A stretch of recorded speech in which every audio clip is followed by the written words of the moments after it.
Hola queridos amigos, bienvenidos a otra entrega de Contracara, aquí por TLB1, toda la verdad primero. Agradecemos como siempre a los que difunden, los que acompañan, los que comentan nuestro programa, va todo nuestro agradecimiento. También especialmente a los que colaboran con TLB1. Ustedes saben que la colaboración es importante para que mantengamos este programa, este canal en el aire, y poder llevarle, como siempre hacemos, toda la verdad. Estamos transmitiendo a través de nuestra página web www.canaltelev1.com, debajo de este programa en las redes sociales, y como siempre ponemos el programa bajo la protección y advocación de la Virgen de Guadalupe. Reina y Señora, Emperatriz de América, siempre le pedimos que nos ilumine, nos guíe, nos dé fortaleza, fuerza en el combate, para siempre luchar por el bien, por la verdad y por la belleza. Programa de hoy.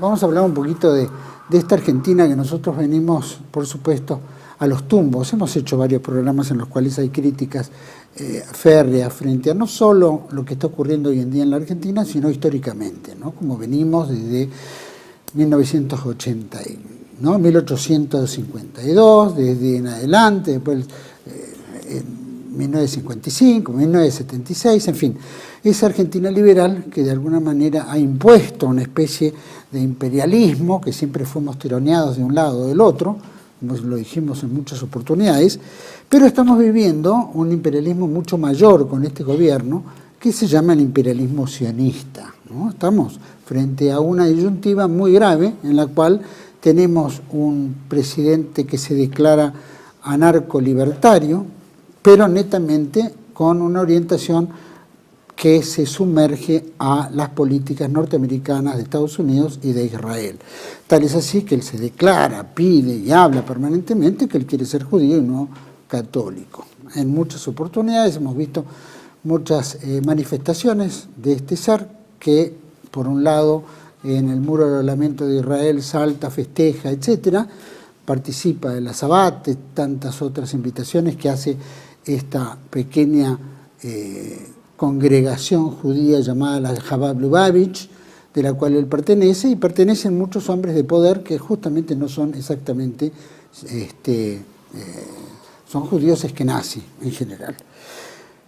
Y también vemos que esto, que de alguna manera ha imperado o impera en la Argentina con este capitalismo liberal, pero netamente de corte sionista, y vemos simplemente todo el entorno que tiene el presidente en todos sus funcionarios que actúan como tal, subordinados a ese imperialismo sionista, en la cual somete a la Argentina a un colonialismo absoluto, no solo a esa política, sino venimos de un colonialismo netamente de corte liberal de hace muchos años y boicoteando con cuanto posibilidad haya por la formación o el camino de una Argentina netamente nacional. Por lo menos defender sus propios intereses, los intereses, defender las tradiciones típicas que hacen a nuestro ser, nuestro acervo cultural, y que de alguna manera estamos siendo torpemente cambiados en este camino al cual tuvimos la predenestación de poder seguir adelante. Vamos a tocar un poquito este tema porque es importante que nuestro público conozca, sepa y pueda poder distinguir puntos de vista que hacen a lo que estamos por plantear en este programa. Para mí es un gusto compartir el programa con un legislador de la Ciudad de Buenos Aires, mandato cumplido, subsecretario de Asuntos Institucionales, un gran conocedor como analista político y analista en todo este tema que hace al sionismo internacional y al imperialismo del sionismo, y para mí es un gusto compartir este programa con el compañero y camarada Raúl Padrón. Bueno, gracias, Raúl. El gusto es mío, Juan Manuel, muy agradecido. Siempre estoy a tus órdenes, ¿sabes? Y bueno, aportamos lo que podemos como militantes que somos de la causa nacional, popular, federalista, ¿no es cierto? Hemos hecho un programa muy importante que ha sido muy claro en explicar toda esta temática, en la cual también hoy vive el mundo sumergido en una guerra, como es el caso de Israel con Palestina, ¿no es cierto?, que es un genocidio verdadero, y lo mismo está ocurriendo en el Oriente Medio, en el cual estamos viendo que puede escalar ¿no es cierto?, una guerra en la cual pueden someter al mundo entero, en una problemática de la cual Argentina también nuestro presidente nos está enmarcando, ¿no?, en esa aberración de guerra que se está llevando a cabo. Así que ha sido muy esclarecedor el anterior y espero que este programa sea tan esclarecedor o más que el anterior. Bueno, simplemente la intención es acercar documentación, ¿no es cierto?, y elementos de juicio para la audiencia, porque no son expresiones o elucubraciones o reflexiones o mensajes caprichosos, subjetivos, facciosos o sectoriales. Nosotros expresamos objetivamente, e inclusive muchos de los textos que hoy he traído para ofrecer a la audiencia, de una manera, digamos, que tenga acceso a las cuestiones puntuales que están involucradas en estas cuestiones existenciales, universales e históricas. Son textos de autores que provienen de esa tradición, ¿no?, de la que objetamos y que muchos de ellos también objetan, porque no todos son cómplices. De manera tal de que sabemos perfectamente de que estamos en manos de un descerebrado. Lo dijimos durante la campaña electoral y preelectoral. Evidentemente Milei es un desequilibrado mental, un psicópata. Me hago cargo de lo que digo. Lo hemos dicho nosotros en muchas y creo que está en la misma situación que le imputábamos a Massa. No cumple con el artículo 16 de la Constitución Nacional, que dice que la idoneidad y la aptitud son las condiciones para la función y el empleo público. Voy a aclarar una vez más que nuestro criterio es el siguiente. Lamentablemente somos víctimas de un sistema electoral y de un sistema político que es ruinoso y que está subordinado a la finanza mundial a través de sus personeros nativos, que no son otros que los que hoy están en el gobierno actual y muchos de los que se fueron en el gobierno anterior, que comparados con los del actual son ladrones de gallinas o rateros, porque estos son macroestafadores como el señor Elstein, Wertheim, Belo Copit, que ahora dice estar en colisión con el gobierno, pero hay sociedades y cuestiones subrepticias que han financiado las campañas de estos personajes nefastos. Mindelin, Eskenazi, ni hablar. ¿No? Wernick, Vladimir Wernick, Toto Caputo, todos sirvientes de la banca mundialista, empleados del sionista Larry Fink, BlackRock, el tercer presupuesto del mundo después del de Estados Unidos y el de China. Y vos fíjate que entre los críticos occidentales entre comillas, los otros días apareció en la editorial Perfil, que no es precisamente una editorial que juegue para esta facción patriótica y nacionalista.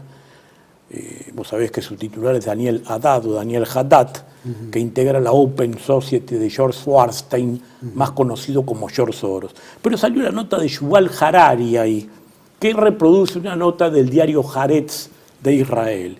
Y ahí dice claramente un propio israelí, nativo de Israel, con ciudadanía actual israelí, descalifica totalmente al señor Benjamín Mileikowski, cuyo verdadero apellido es ese, y se ha hecho llamar Benjamín Netanyahu. Vaya las coincidencias, pero es así. Le invito a la audiencia a que busquen en internet o en cualquier medio informático, cuál es la genealogía de este personaje. Su apellido es Benjamín Mileikowski, Benjamín Netanyahu. O sea, el abuelo, él declara que el abuelo era judío. ¿Quién? Milei. No, Milei, sí, ahí hay una nota por ahí que yo la he traído, que salió los otros días en varios diarios, que dice: mi abuelo fue de una gran influencia, con quien yo hablaba frecuentemente y tomaba valores y aprendía muchísimo, que provenían de la tradición judía de la que él formaba parte. Esto salió publicado en los periódicos matutinos y en los medios de las redes sociales. Pero no, Netanyahu tiene prácticamente el mismo apellido. Es un tema extenso para hablar de Netanyahu, porque él es sobrino nieto de Gaón de Vilna, del famoso rabino, que era un erudito. Gaón quiere decir erudito en hebreo. Y fue uno de los enemigos más terribles del hasidismo, de Lituania, porque Mileikowski, Benjamín Netanyahu, nació en Lituania, no es de la tierra de Canaán. No es nativo del Medio Oriente. Él nació en Lituania. Házaro. Son házaros, efectivamente. Pero ya vamos a tratar el tema de los Hazard, ¿no es cierto? Porque acá el tema es que hasta los propios divulgadores occidentales, como apareció Craig Murray los otros días, el ex funcionario del Foreign Office británico y canciller, y embajador británico,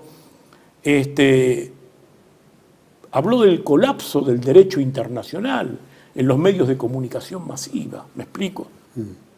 Y denunció llorando el genocidio, el destrato y el racismo que se está padeciendo hoy en la tierra palestina por parte del genocida, racista, ocupacionista, asesino, no hay calificativos, autodenominado Estado de Israel. De manera tal de que nosotros pensamos de que aquí hay una cuestión muy compleja. ¿Por qué? Estamos en manos de un personaje, como decía recién, al que considero un psicópata, ¿no?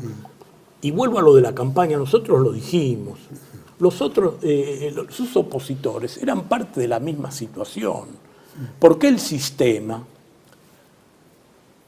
instala a los candidatos. Las elecciones son un concurso de famosos. Si se presenta el vecino de la esquina, por más honesto, recto, patriota que sea, nadie lo va a votar porque no saben quién es. Vota famosos. Ahora, ¿quién instala a los famosos? ¿Quién los encumbra o quién los degrada, los manda al sótano, los descalifica o les dicta la conspiración del silencio, como nos ocurre a nosotros? No tenemos ingreso a los medios de comunicación masiva, no nos permiten debatir en público. Ellos tienen sus candidatos.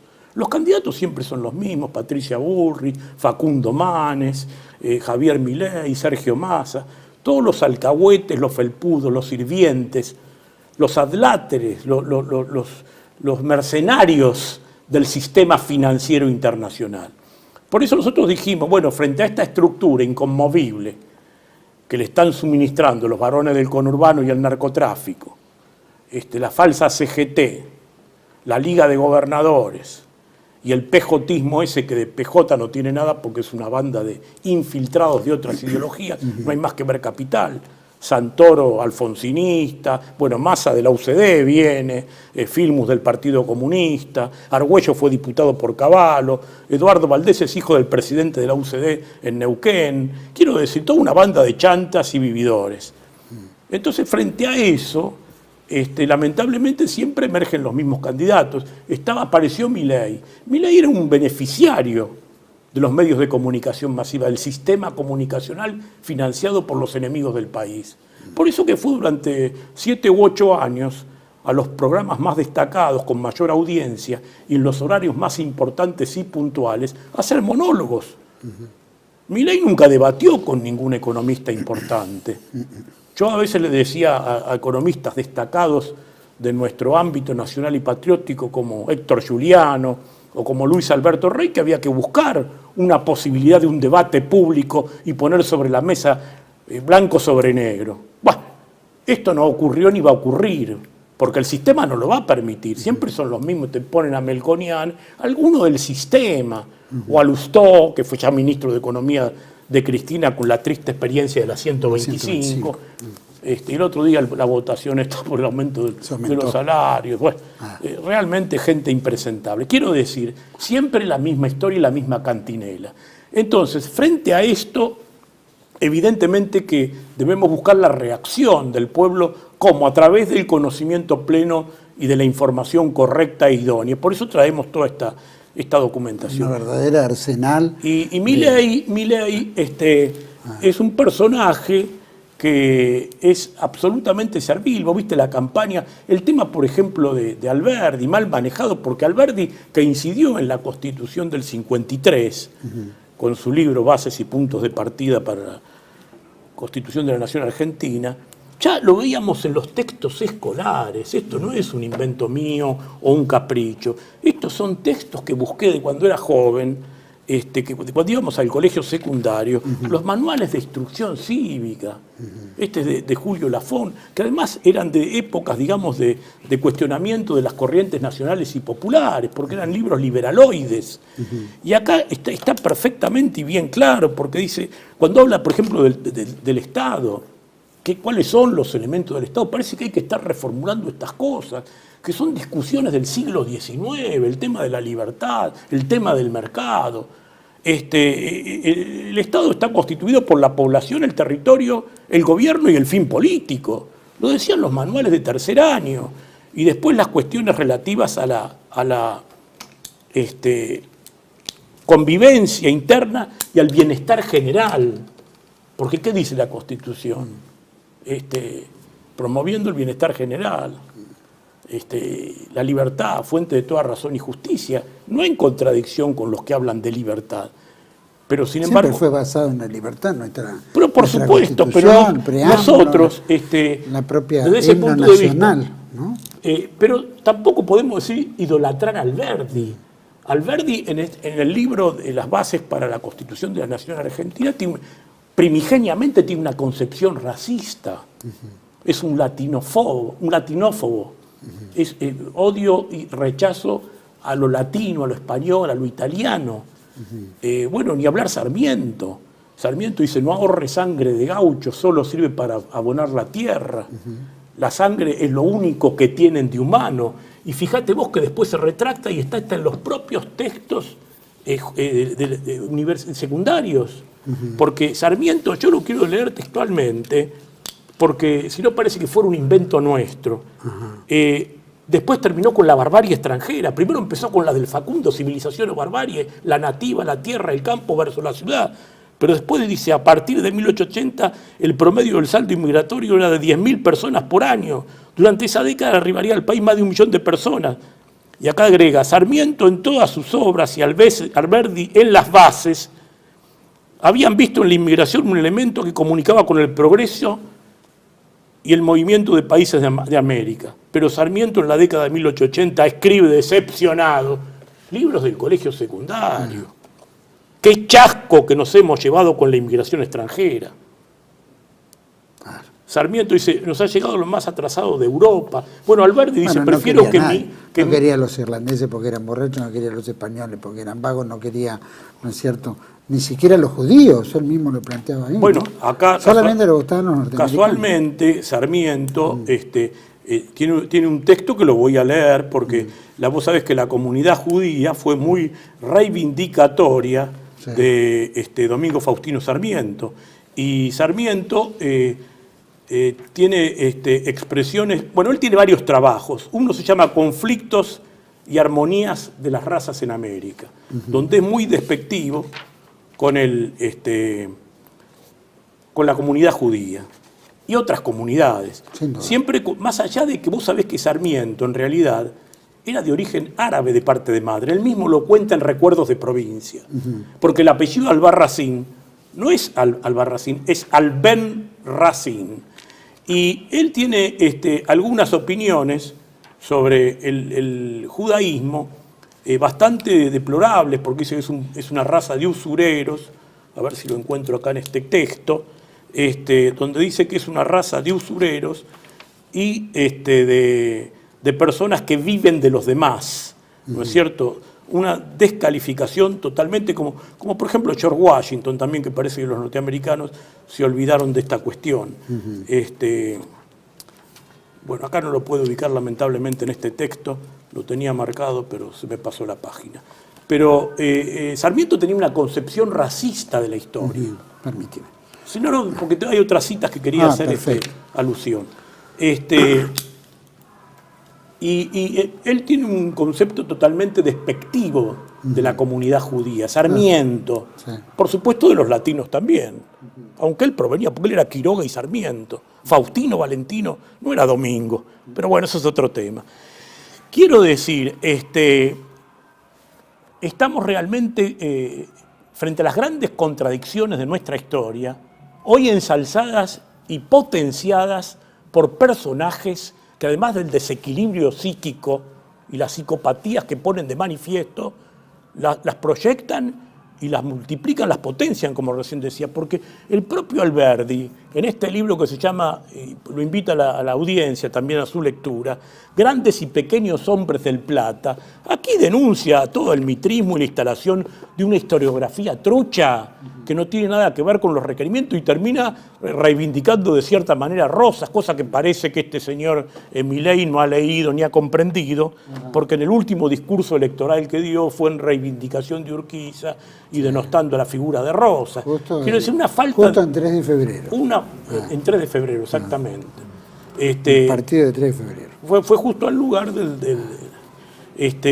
Bueno, lo peor es que estos personajes se quedan con las historias antiguas y no con las reivindicaciones posteriores de estos. No, porque el mismo Sarmiento, ¿no es escribió cierto? la barbarie histórica de Sarmiento, y la barbarie de la guerra, lo denunció Sarmiento, objetó el Facundo. El Facundo, bueno, ya en su prólogo, en su presentación, hace una dispensia de dolo, porque dice, bueno, frente a todos los errores imputados que me han señalado los lectores del presente libro, quiero aclararle a la audiencia que por las distancias en que yo vivía y por la falta de comunicabilidad con los asistentes y los que padecieron aquellas cuestiones, me resulta hoy imposible rectificarlo, pues ya está escrito y editado.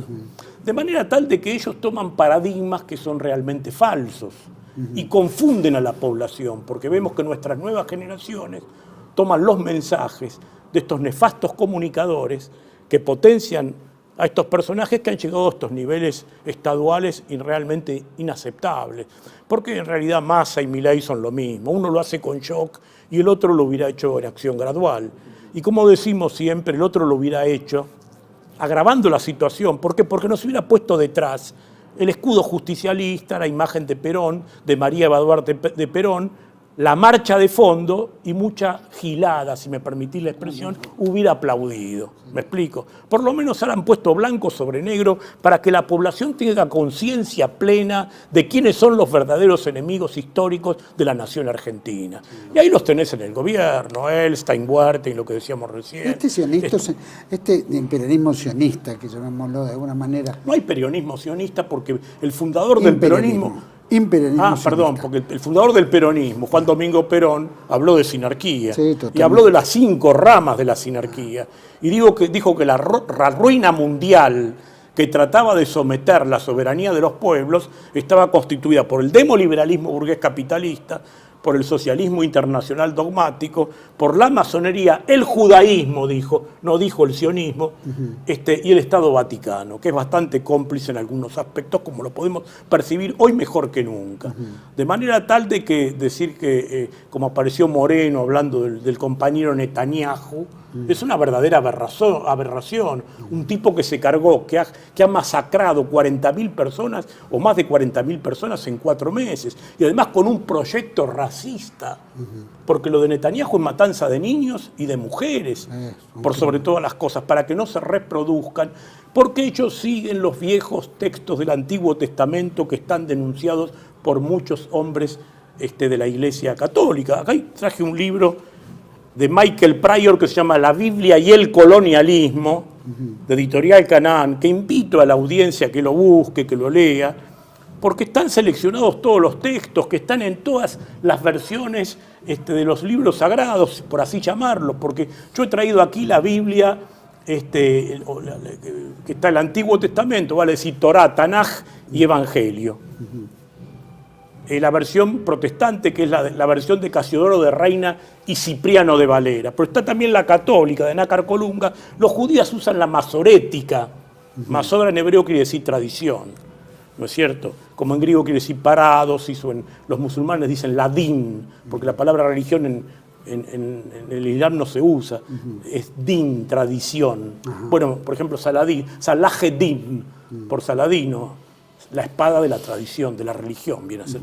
Quiero decir, estos textos del Antiguo Testamento ponen de manifiesto en todas las versiones, porque en la masorética decía, aquí usa la traducción de Moisés Konstantinovsky. Yo aclaro para qué. Y no son contradictorias, ni la de Casiodoro de Reina y Cipriano de Valera, ni con la de Nácar Colunga, en este aspecto, ni la de Moisés Konstantinovsky, que no es Moisés Konstantinovsky. Por ahí alguna persona se confunde porque hubo un famoso que fue subdirector de la revista Historia y que fue secretario de Ética Pública, secretario de Estado de ética pública durante el gobierno de Carlos Saúl Menem, que firmaba como Emilio Perina, no firmaba como Moisés Constantinovsky. Yo siempre tuve la duda si el traductor de la Biblia masorética al castellano era ese, pero un día me presentaron en un conocido café de la ciudad de Buenos Aires al hijo de Moisés Constantinovsky, que también usa la denominación o el apodo de Emilio Perina, y me dijo, no tiene absolutamente, ni siquiera conocía que el traductor de la Biblia masorética, que se distribuye y se vende en las editoriales judías de Buenos Aires, se llamaba Moisés Constantinovsky. Pero quiero decir, con todo esto, que todas las versiones son coincidentes. Y en todas las versiones, aparece cuando, según ellos, ¿no es cierto?, porque esto fue escrito por ellos, sin duda. Según ellos, Yahvé ordenó tanto a Abraham como a Moisés y a otros personajes históricos, Isaac, del Antiguo Testamento. Isaac era hijo de Abraham, ¿no?, con Sara, que era hermana de Abraham. Porque el primer judío es Isaac, según la tradición hebrea, ¿no? Claro. Con su hermana Sara, o sea, son hijos de hermanos. En realidad la Biblia dice que Abraham era hijo de Tarej o Taré, y Sara era hija de Taré. De la madre no habla, pero cuando entran a la tierra de Egipto, Abraham dice, esa es mi hermana, así que a confesión de parte, relevo de pruebas. Algunos dicen, no, lo dijo porque era muy bonita, para que no lo mataran pensando que era la mujer, pero los datos no son históricos, porque si los aceptáramos como históricos, entraríamos en el minimalismo bíblico, en el maximalismo bíblico, perdón. Y no coincidimos con esa doctrina. Casualmente, nosotros rechazamos como un hecho histórico, como un elemento documental histórico, los textos religiosos. Y fíjate que en la Argentina, yo ya esto lo he dicho en más de un programa, el que rechazó este criterio fue el investigador y arqueólogo de origen judío Abraham Rosenwasser. Y su discípulo más destacado fue Bernardo Gandula, que casualmente escribió este libro, que también lo recomiendo para la audiencia, Los hebreos en el Gran Canaán, donde se demuestra que el tema de la ocupación histórica de los cananeos de toda esa tierra, porque el texto de la Torá habla en eso que Yahvé le ordenaba a Abraham, a Isaac, a Moisés, era el exterminio. O sea, ¿qué Dios va a ordenar el exterminio? Estos tipos creen en eso. Si yo te lo digo, es terrorífico las cosas que dicen, pasarlos a espada, no dejar mujer encinta viva, no dejar niño alguno con vida. Bueno, hemos escuchado a muchos militares, funcionarios del gobierno israelí, que plantea perfectamente eso, que hay que eliminar a los viejos, a las mujeres, son los a los fundamentos, chicos. el terrorismo fundamentalista judío. Y estos son los elementos que ellos toman, ¿no es cierto?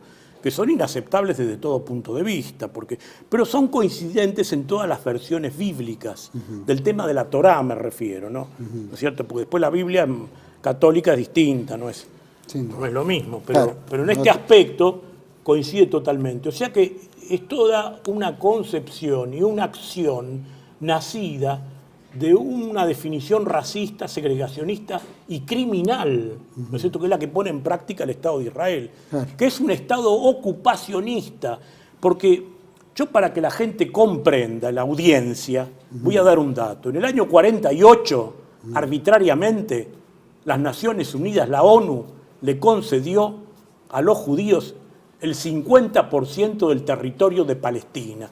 Actualmente está ocupando el 90%. Como en 75 años tuvieron fronteras en marcha.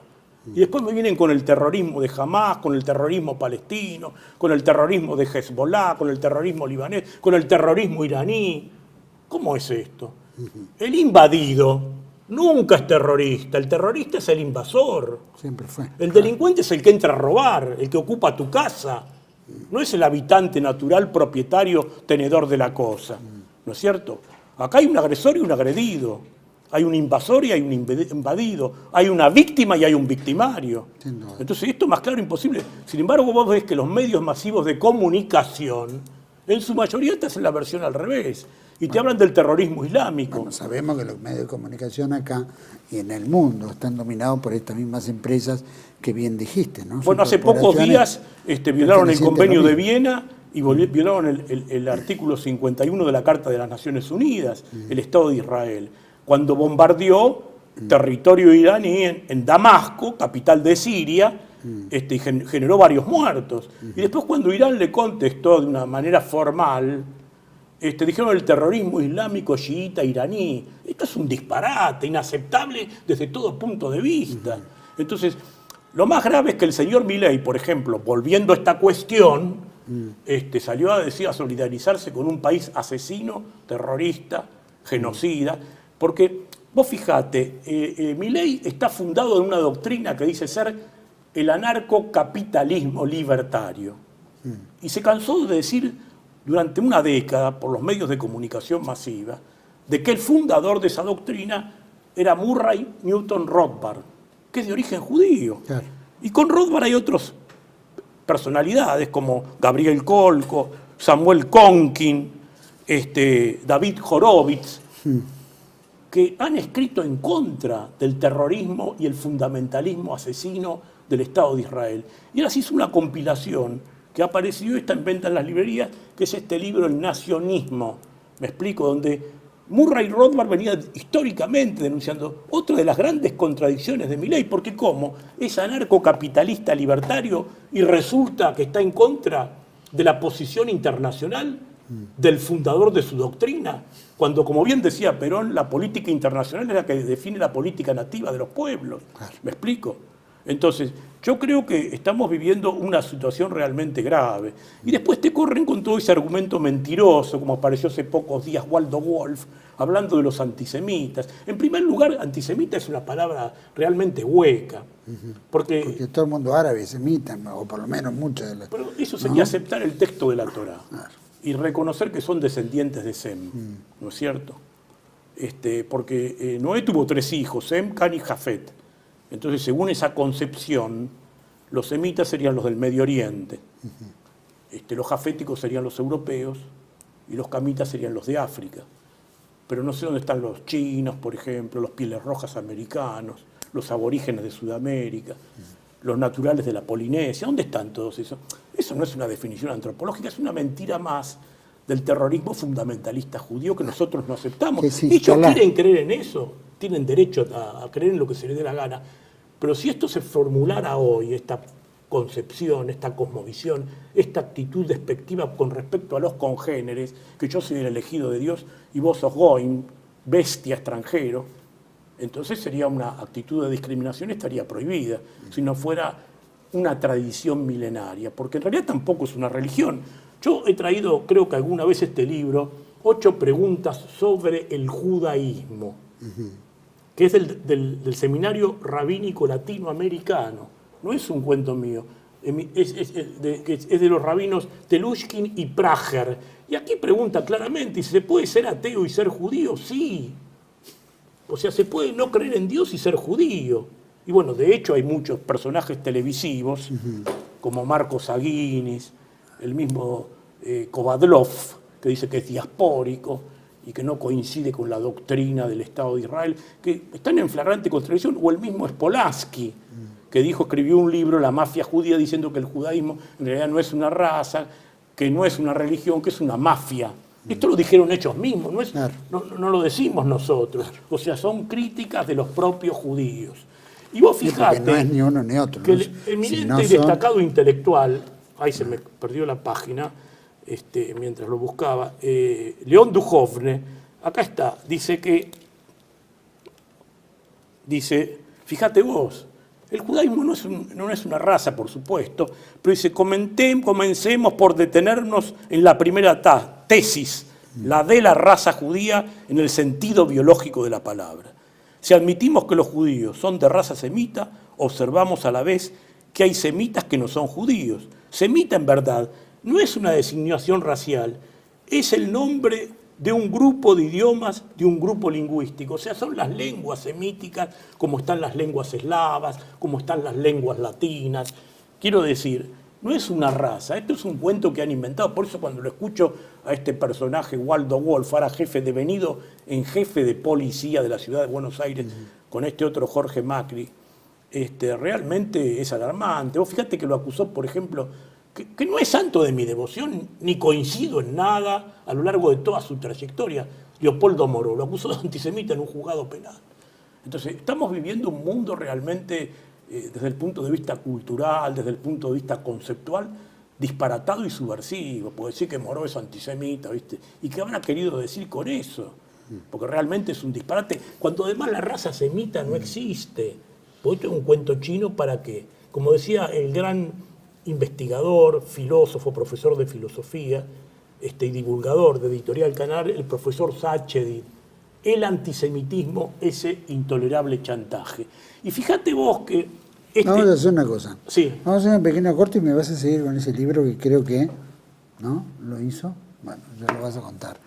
Vamos a un pequeño corte y volvemos enseguida con Raúl Padró, desasnándonos un poco de qué es el judaísmo y, por supuesto, el sionismo, etcétera, etcétera, que nos está un poco abarcando a nuestro país. Ya volvemos.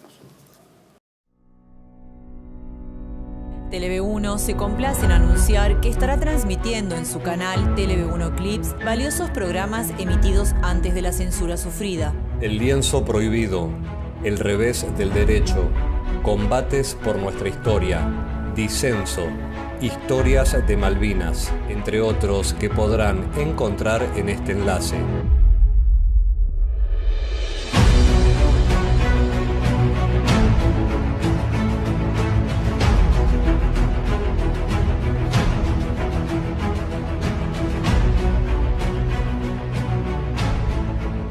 Agradecemos su aprovechamiento y difusión. Bienvenidos a CEPA, Centro de Estudios del Pensamiento Americano. Nuevo sitio web de cursos de formación en política, filosofía, historia, literatura, geopolítica, religión, psicología y más. Cursos de formación que reflejan el verdadero pensamiento americano. Lo invitamos a elegir el curso de su agrado ingresando en www.cepa.la.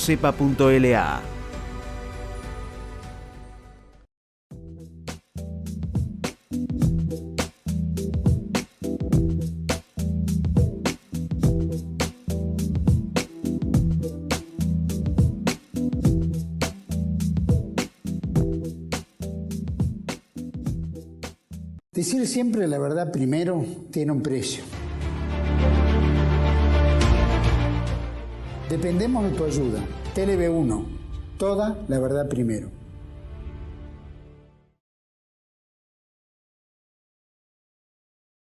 Bueno, estamos de vuelta en este segundo bloque con nuestro querido amigo Raúl Padró y venía desasnándonos un poco sobre este tema de judaísmo, etcétera, que se había planteado, pero justamente aprovechando este interlapso, encontró la frase. Sí, Sarmiento, no la quiero ¿no? leer textual porque si no pueden decir que uno pone en boca de Sarmiento cosas que no son fidedignas, ciertas, y sería injusto de parte de uno. No es mi intención para nada, agregar nada. No, está publicado, lo que pasa es que la gente por lo quiere supuesto, hay un ignorar. texto que se llama La condición del extranjero en América. Y Sarmiento dice esto: el pueblo judío esparcido por toda la tierra ejerce la usura y acumula millones, rechazando la patria en que nace y muere por una patria ideal que baña escasamente el Jordán y a la que no piensa volver jamás. Bueno, ahí se equivocó, volvió.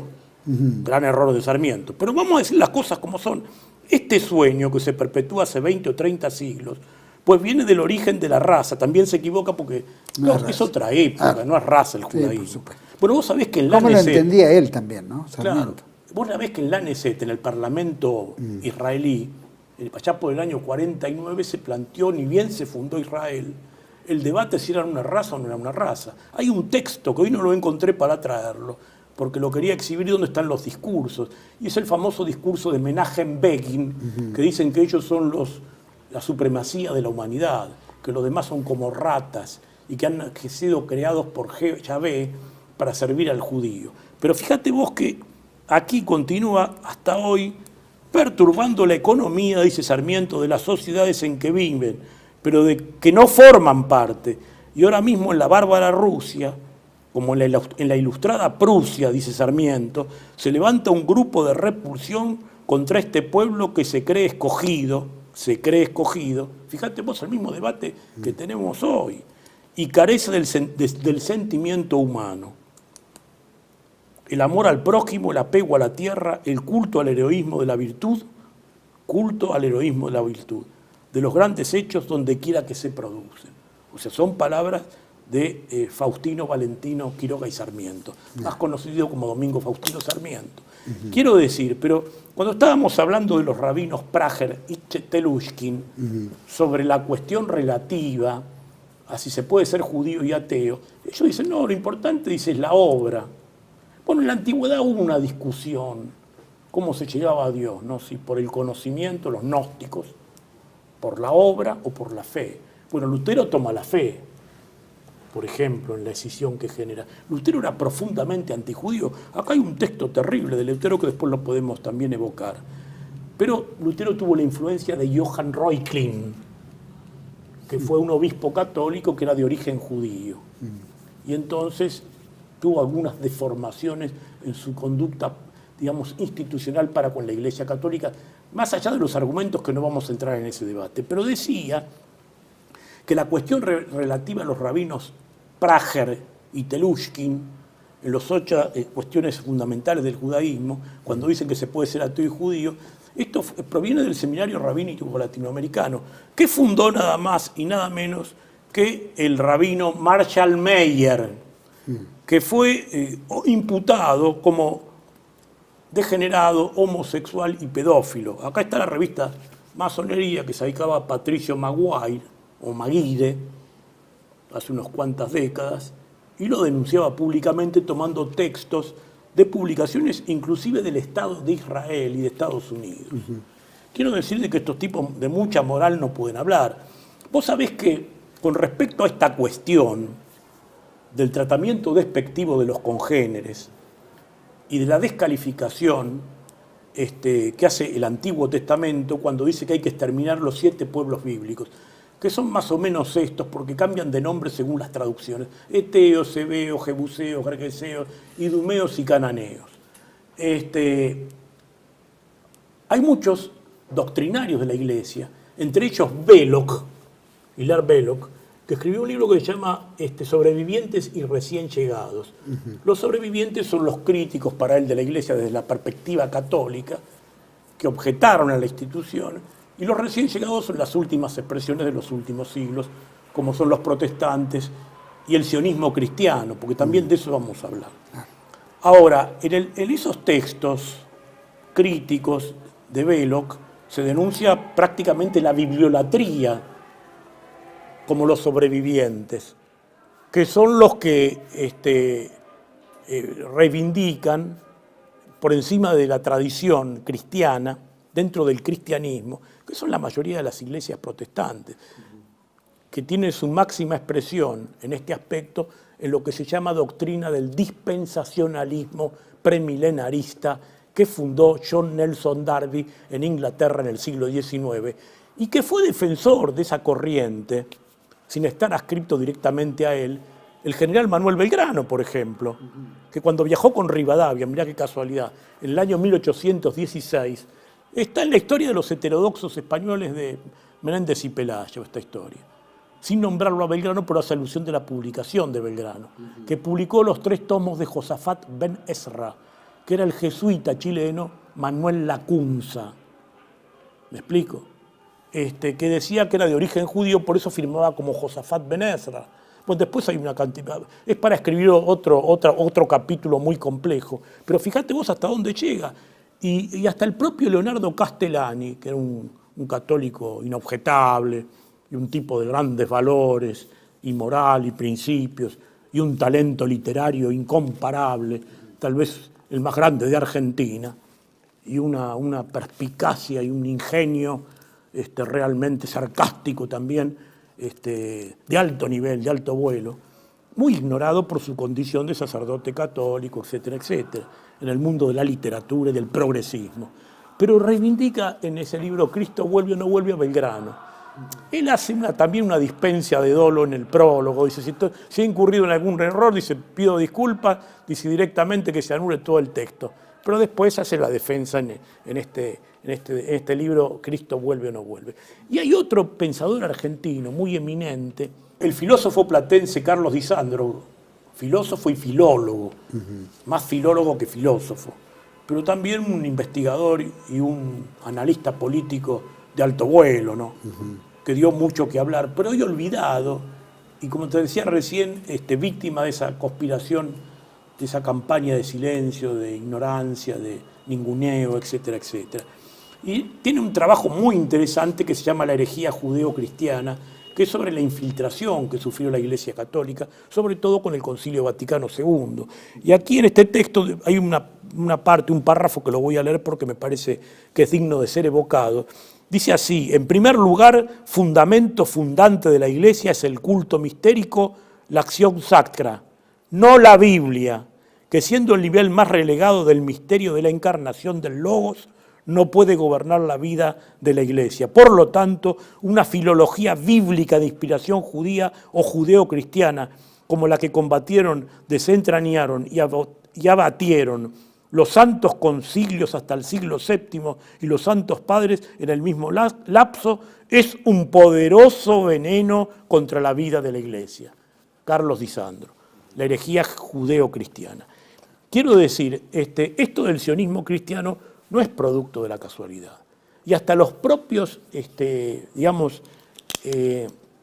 pastores, como es el caso de Stephen Sizer, voy a recomendar la lectura de este libro, que aquí denuncia al dispensacionalismo premilenarista, y que es una doctrina fundada, como te decía recién, por John Nelson Darby en el siglo XIX, que escribieron la mayoría de los protestantes, en sus distintas corrientes. En Estados Unidos. En Estados Unidos ni hablaba. Bueno, después lo instalaron a través de Billy Graham, Jimmy Swaggart, etcétera, etcétera, y que habla de las 5 asistencias que tuvo Dios, o Yahvé, dicen ellos, la civilización, desde el momento de la inocencia hasta con Adán y Eva, hasta cuando venga el Mesías, que esto es otro de los temas, ¿no?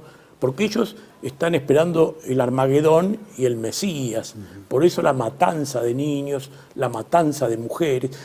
Yo pregunto, apelo al sentido común y a la sensibilidad de nuestro pueblo también. ¿Cómo podemos estar permitiendo esto en política internacional y que este descerebrado, impresentable, este miserable, mal parido, no existe otra calificación, de Javier Milei, hasta haya invitado para avalar eso al embajador, a la reunión de gabinete, al embajador de Israel en la nación argentina, el Estado de Israel que no reconoce nuestra soberanía en las Islas Malvinas, por ejemplo, ¿no es cierto? O la señora Victoria Villarroel, que dice que está escandalizada y que denuncia a las víctimas del terrorismo, cosa que comparto absolutamente, las víctimas del terrorismo, sí señor, pero no dice nada de las víctimas del terrorismo israelí, al contrario, fue a fotografiarse, a documentar su presencia ya hace décadas con José Levi, el vocero internacional del Estado de Israel, y cuánto miserable representante de ese Estado asesino y genocida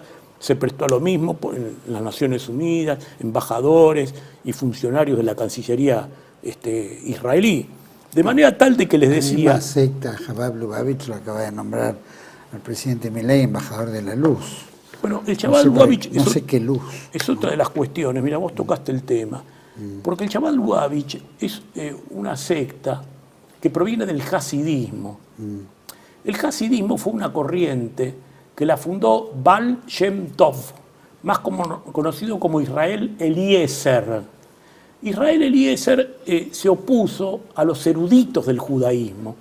El judaísmo hasta esta época del siglo XVIII, el principio del siglo XIX, estaba manejada por eruditos, por hombres muy doctos en el tema de la Torá. Ellos se dedican exclusivamente a eso. Sí. Vos sabés que la Torá tiene una cuestión está contradictoria, porque en una columna dice una cosa y sobre el mismo aspecto en la siguiente dice otra.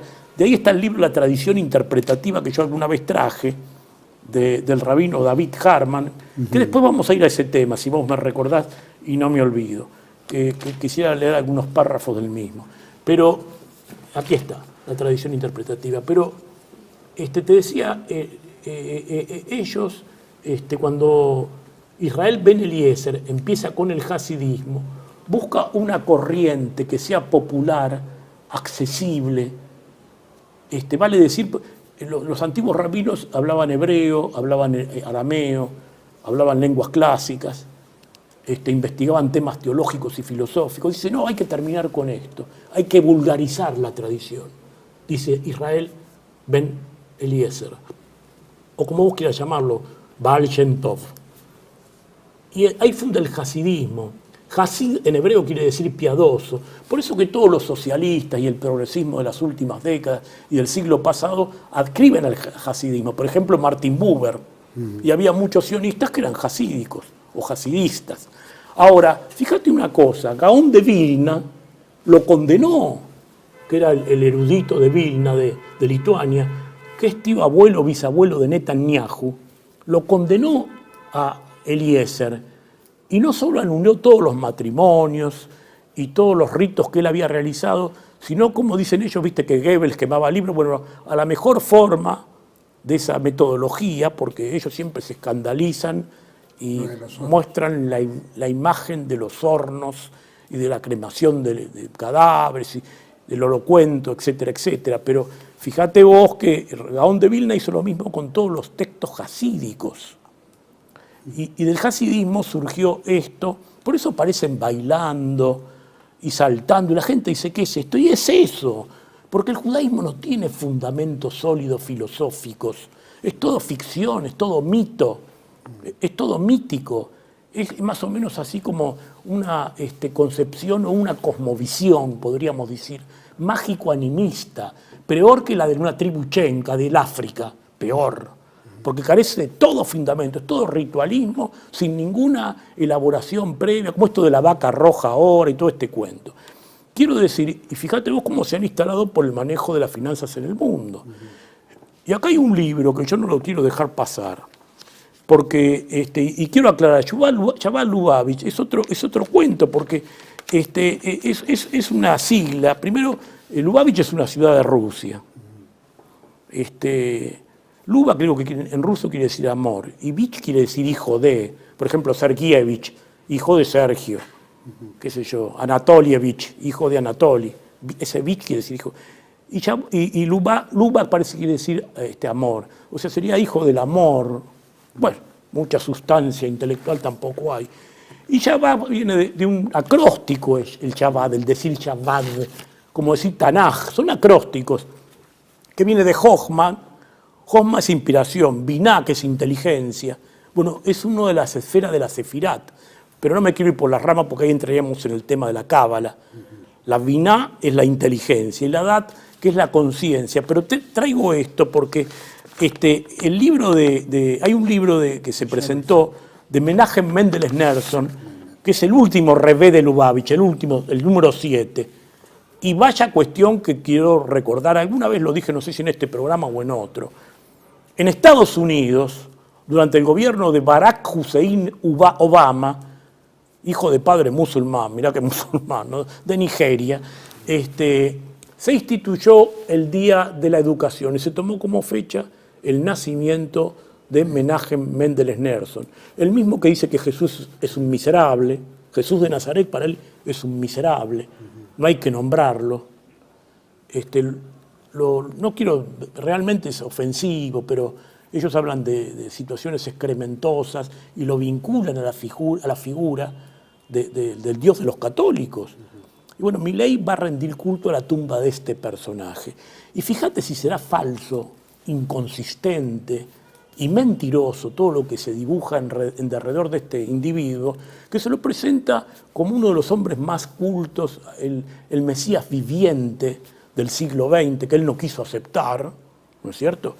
Y tiene libros como Las enseñanzas del Rebbe de Lubavitch. Y acá, por ejemplo, vemos que en la página, que no hay ninguna enseñanza, porque yo lo he estado leyendo y no encuentro ninguna enseñanza, dice, ¿qué es el mal? ¿Qué es el mal?, le preguntan. Dice, la ausencia del bien. Lo mismo que dijo San Agustín en el año 300 y pico, en el siglo IV después de Cristo. Acá está claramente, dice. ¿Qué es Rebbe? Dice, el mal, dice la luz y su sombra. El mal es simplemente la ausencia del bien. O sea, él toma la definición de San Agustín, o sea, este es el hombre más sabio del siglo XX. Esta es la mentira que nos quieren instalar y que manejan, viste, como si fuera crípticamente la sabiduría suprema de la cábala. Cábala que el propio Gershon Scholem, que fue el gran maestro del cabalismo del siglo XX, reconoce en sus textos que es de origen caldeo, tampoco es un invento de la antigüedad, porque vos viste el manejo de los números y del sentido críptico de la numerología, hasta está en Platón. En la academia, cuando dice que no entre a la academia quien no sabe aritmética. Todo ese tema está en la antigüedad. Platón, que lo remite en el libro del Timeo a los egipcios, los caldeos, los asirios, los babilonios, que es de dónde viene todo esto. Porque el texto de la Torá no es otra cosa que un plagio. No olvidemos la teología comparada, Matilde Ludendorff, que creo que ya hemos hablado alguna vez de esto. Alguna vez yo te preguntaba, ¿se veía diferencia entre el Talmud y la Torá? Si era uno un libro, una especie de Biblia más rígida y la Torá una presentación en Talmud quiere decir instrucción en hebreo. No, Torá quiere decir instrucción, Talmud quiere decir enseñanza. Mirá la diferencia, ¿no? Instrucción e enseñanza. La Torá son los primeros 5 libros, Génesis, Éxodo, Levítico, Números y Deuteronomio. El Tanaj es la parte posterior, los 21 libros, que ellos, Torá, le suman, es un acróstico también, como una sigla. Neviín y Ketuvim. Neviín son profetas mayores y profetas menores. Y Ketuvim son los escritos. Ahora después viene el Talmud de Babilonia y el Talmud de Jerusalén, porque no olvidemos que los judíos fueron invadidos en el 722 a.C. por Salmanasar y en el 586 a.C. por Nabucodonosor I. Y que después tomaron de allí muchas de las doctrinas. Porque vos viste que en el texto de la Torá habla de Adán, de Eva y del paraíso. Eso está copiado del Rig Veda, de los 5 libros de los Vedas. El número 1 es el Rig Veda. El Rig Veda habla de Adán, de Eva, del paraíso. Y eso lo trajo a la Argentina en algún momento, toda esa crítica. Creo que hablamos alguna vez de eso. Lisandro de la Torre y Alfredo Palacios, que también trajeron el libro de Luis Jacoliot, La Biblia en la India, que hace teología comparada. Abraham de Brahma, Sara de Saraswati, pues esto fue escrito 2000 años antes de Cristo. La Trimurti de la India, Brahma, Shiva y Vishnu. ¿Me explico?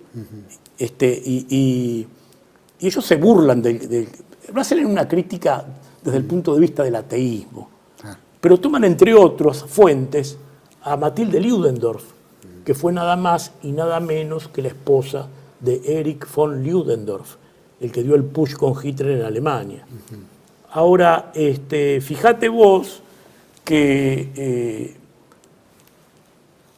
hay una especie de plagio, porque inclusive el tema del diluvio universal está probado que es una repetición, un paralelismo con el mito de Gilgamesh, de la antigua Sumeria. O sea, la teología comparada va demostrando estas cosas. Y ellos siempre han hecho la vista gorda y han tratado de desalentar y desacreditar todas estas cuestiones. Bueno, el máximo arqueólogo que tenía el Estado de Israel, de la Universidad de Tel Aviv, rector, fue Israel Finkelstein. Y escribió este libro, David y Salomón, los reyes de Israel. Y acá cuestiona hasta la existencia. Y el tema es terrible con el tema de la muerte de Goliat. Primero, que la descripción que hace el texto de la Torá de Goliat, la indumentaria, el uniforme en esa época, acá lo dice, no existía. Y segundo, que hay otros párrafos del Antiguo Testamento donde Goliat no es matado, asesinado por David, sino por Al-Hanán. Epa, mira. Después se reanudó en Gob la batalla contra los filisteos, y Al-Hanán, hijo de Yair, el de Belén, mató a Goliat, el de Gat, que llevaba una lanza larga como percha de tejedor. Libro segundo de Samuel, capítulo 21, versículo 19.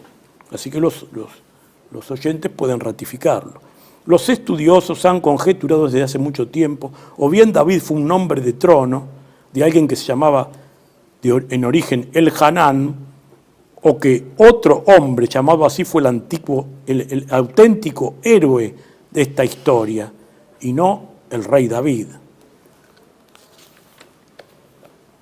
La armadura de Goliat, tal como se describe en la Biblia, se parece poco al equipamiento militar de los primeros filisteos. En realidad no tiene nada que ver. Bueno, esto sería maximalismo bíblico, ¿no? Objetar como elementos históricos incuestionables lo que no se puede probar en la realidad, que es lo que hacía casualmente un judío arqueólogo argentino de nacionalidad argentina, Abraham Rosenbasser, y lo sigue su discípulo, como recién señalamos, Bernardo Gandula. Quiero decir, si seguimos analizando, vemos que permanentemente existen estas cuestiones, y en todos los textos de la Biblia, porque, por ejemplo, el mito de Moisés, ¿existió Moisés? ¿Existió Moisés? Está probado por la arqueología moderna, la historiografía y la investigación, que el antiguo Egipto no practicaba la esclavitud. Entonces apareció un judío notorio, eminente, que se llamó Sigmund Freud, y escribió este libro, Moisés y el origen de la religión monoteísta. Vos me podrás decir qué sabía Moisés, qué sabía Sigmund Freud de arqueología.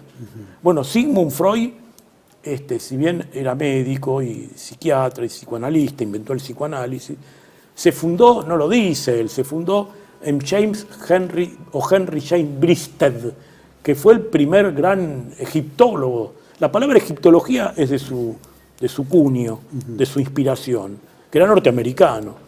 Y ahí dicen perfectamente que Moisés, en caso de haber existido, era de la corte de Akenatón, y que los judíos eran politeístas, no eran monoteístas. Es otro cuento, que son fundadores del monoteísmo.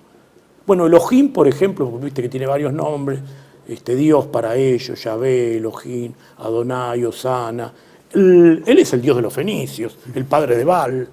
De ahí vienen los nombres, creo que alguna vez también hablamos de eso, qué sé yo, Miguel y Daniel, el que es como él, Gabriel, el mensajero de él, Emanuel, él con nosotros. Es el Dios fenicio, que es la L, el padre de Baal. De ahí viene Belcebú de Baal. Quiero decir, pero en este libro, Moisés y el origen de la religión monoteísta, se dice perfectamente de que, en caso de haber existido, fue de la corte de Akenatón, que fue el primero que instituye desde el Estado institucionalmente el monoteísmo, al dios Atón, porque él era Akenamón, y se convierte en Akenatón, que después lo matan, casualmente por esta cuestión, que era Amenofis IV, ¿me explico? Y acá está denunciado, y Freud lo dice en el prólogo, dice, cosa terrible es oponerse a la tradición milenaria de un pueblo, más terrible aún si uno forma parte de ese mismo pueblo. En fin, son cuestiones muy discutibles, pero que ponen en evidencia la arbitrariedad, el subjetivismo, que ha llevado a todas estas masacres incalificables, inaceptables, a estos genocidios sangrientos en el siglo XXI. Una cosa terrible, porque además de la forma que matan a la gente, a los niños, bombardean hospitales, no dejan funcionar ningún corredor humanitario. Otra de las cuestiones que están permanentemente objetadas, bueno, ni hablar de las resoluciones de las Naciones Unidas. Ya el año 1948, cuando se funda, es violando el Tratado del Atlántico de 1941, que lo firmó Winston Churchill y Harry Salomon Shipp, otro judío, más conocido como Harry Truman, que es el genocida de Hiroshima y Nagasaki. Y vos fijate que Freud dice, me extraña aún es la idea de que un Dios elija de pronto a un pueblo, proclamándolo como su pueblo, y asimismo como único Dios, y que los demás están subordinados miserablemente a este. Sigmund Freud lo dice, un judío, no lo digo yo. Y la documentación que toma y los elementos historiográficos son fundados en, reitero, Henry James Bristed, que es el más grande. Claro, es una forma también de decir, todo lo que está predestinado de acuerdo al monoteísmo en ese aspecto, ¿no es cierto? Es como que lo justifica. No, ellos Digo, justifican todo. Freud lo que, Mira, hay lo textos dice, que al ser ateo, al menos el tipo lo cuestiona. Por supuesto que hay temas. están en todo lo. Por ejemplo, acá, en el Éxodo 23, versículo 23 al 27, dice: enviaré mi terror delante de ti y haré que todos tus enemigos huyan y enviaré pestes delante de ti, las que sacarán a los heveos, eteos, cananeos, jebes, toda la historia. Pero siempre lo mismo.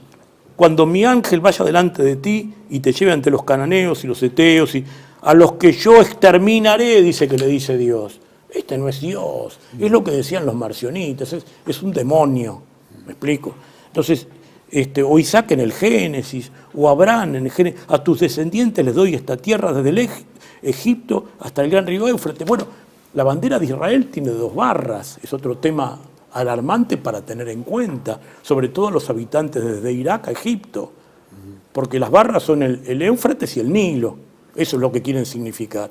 Vos sabés que originalmente en el Congreso sionista no se había resuelto de que iba el hexagrama, que no es un símbolo de origen judío, iba la menorá, el candelabro de 7 brazos, y lo cambiaron porque los Rothschild pusieron el símbolo de su escudo, porque la financiación y el peso de las finanzas, de la economía, han tenido más gravitación que ningún valor metafísico. Así que esto de muy de religioso no tiene. Y vos fíjate que Max Nordau, creo que esto ya también lo hemos hablado, en este libro, que fue vicepresidente del Congreso Mundial Sionista y fue presidente, su verdadero nombre era Simón Maximilian Sudfeld, Las mentiras convencionales de la civilización, es este libro. Y aquí dice, la primera mentira es la religión, entre ellas la judía, las religiones positivas. La segunda, la familia. Ahora, lo curioso, y esto llama a reflexión a la audiencia, es que aquí en la capital federal de nuestro país, nación Argentina, en el barrio de Palermo, en la calle Murillo 666, fíjate qué número, hay una sinagoga que se llama Max Nordau, que era laico. Vos sabés que los judíos sionistas no eran religiosos. Y el sionismo no es obra de ellos, el sionismo es originalmente el sionismo cultural de León Pinsker. Después viene Teodoro Herr, que fue repudiado por todos los rabinos de su época, al punto de que el Congreso Mundial Sionista de 1896 se iba a realizar en Múnich y se lo prohíbe toda la judería alemana, los askenazis. Así que, bueno, más claro que eso, imposible. Y la insistencia de tratar de establecer este criterio racista, sin ser raza, que es lo que se le batía, recién te decía, en Lancet en el año 49, y se llegó a la conclusión de que no eran raza porque los elementos biológicos y genéticos demostraron que así es, porque eso es biología, eso es laboratorio, ahí no hay discusión posible. Por eso la tradición endogámica. Y hace poco tiempo iba casualmente por una escuela judía de Buenos Aires, la Hort, y encontré este libro. ¿Por qué casarse entre judíos? Dice la inconveniencia de casarse con cristianos u otras religiones, musulmanes o lo que fuere.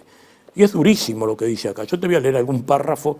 Esto es del rabino Kornblut, Doron Kornblut de Estados Unidos, y dice: la cruz, con o sin Jesús en ella, es usualmente la sorpresa más grande y desagradable. Los terapeutas, especialistas en el tema de los matrimonios mixtos, cuentan que la mayoría de los cristianos se refieren a ella como un símbolo cálido. Muchos judíos reaccionan a ella con más bien negativamente, despectivamente.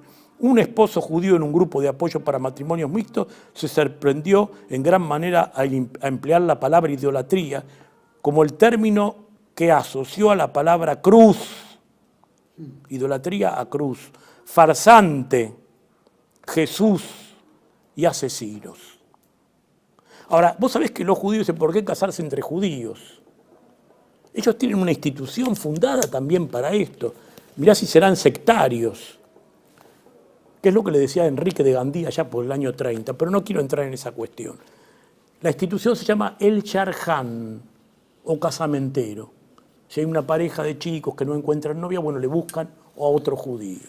Entonces, frente a todo este sectarismo y racismo, fíjate vos que en el año 30 la reina de Inglaterra nombró como representante y organizador de la Oficina de Colonización, 13 años después de la Declaración de Balfour, en Palestina, a Arthur Ruppin, que era discípulo de Hans Günther. Y Hans Günther practicaba un racismo extremo, ¿no? Un racismo extremo. Fíjate en este libro, Pueblo, Estado, Herencia y Selección. Dice cosas que son para tener en cuenta desde el punto de vista de la crítica que hoy se hace al racismo, porque como el racismo es malo cuando lo esgrime una ideología determinada, pero si lo practican ellos es totalmente aceptable e idóneo para el manejo y el destino de la sociedad mundial, como el decrecimiento vegetativo, por ejemplo, como la selección social, no natural, quién puede engendrar y quién no. Fíjate vos que dice, un Estado deberá depender a distinguir entre el derecho a la vida y el derecho a dar vida. Un derecho humano ilimitado a casarse y un derecho humano ilimitado a la procreación no puede existir en un Estado que tenga como meta una real vigorización, o sea, una selección social, no natural. Y después termina diciendo, es necesario aprender a distinguir entre el valor de un ser humano como individuo y su valor como portador de herencia. Hace referencia a Kant, claro, porque a Kant no le hubieran permitido tener descendencia porque era raquítico, jorobado y tenía efectos físicos, pero era un genio de la filosofía, un maestro superlativo, supremo. Y termina diciendo, Schopenhauer los termina mezclando en estas cuestiones que en realidad ellos no ahondan de la forma que lo manifiesta Günther. Dice, puede ser hallado hoy un cierto darwinismo. Esto es darwinismo social. Y vos sabés que el darwinismo, casualmente vos hace poco hiciste un programa con un eminente y calificado filósofo, Juan Manuel Torres, que habló sobre el diseño inteligente, y el darwinismo, desde el punto de vista de la ciencia, del laboratorio, hoy está absolutamente descalificado. Quiero decir, ¿cómo es posible que frente a esta situación de tamaña inhumanidad, de masacre, de genocidio, casi 50.000 muertos, sobre todo niños y mujeres, nuestro presidente Javier Milei se haya solidarizado y haya planteado enviar medicamentos cuando están retaseando directamente y está ausente hoy el suministro, por ejemplo, de medicamentos para enfermos oncológicos en nuestra propia tierra? Hay niños que están muriendo en el Garrahan porque no se suministran los medicamentos por la política financiera y económica de Estado del señor Toto Caputo, del señor Wernick, Vladimir Wernick, del señor Milei. Digo, me parece realmente que lo que vos señalabas, el imperialismo sionista frente al colonialismo nativo, ¿no?, cuando presentaste el programa. No cabe la menor duda que desde el tema de Bahía Blanca, todo este tremendo azote climático que ocurrió, inundaciones, vientos, etcétera, fuertísimos en Bahía Blanca, que el presidente Milei va, pero que dice que no hay plata. O sea, no hay plata, no está dispuesto, que ahí los recursos tienen que ser los propios. O sea, le tira el bardo a la provincia de Buenos Aires cuando era un desastre nacional, llamémoslo, en estos casos, ¿no? O sea que vemos su impericia y su maldad, ¿no es cierto?, en hecho de no acompañar hechos lógicos. Su sentido común, digamos, también, ¿no? Inclusive por Gaza, ¿no? Más ayudar allá a los de Gaza más allá de su... Bueno, a los de Gaza ayudarlos es medio difícil porque no hay corredor humanitario.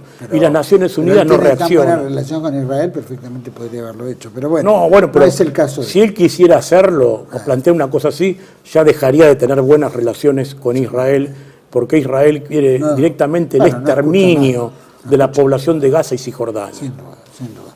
Vamos a ir a un pequeño corte, volvemos enseguida con Raúl Padrón, porque ahí todavía queda un remanente de artillería literaria para seguir conversando. Volvemos enseguida.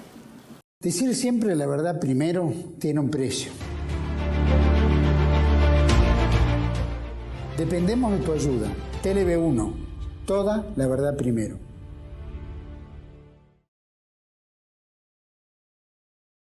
Estamos de vuelta en este tercer bloque con Raúl Padrón, y justamente venía hablando del estilo racista, en fin, del pueblo judío, especialmente la religión judía, que es la que más promueve todo este tipo de separatismo, de discriminación. Y bueno, recién lo hablábamos del presidente Milei, ¿no es cierto?, que adscribe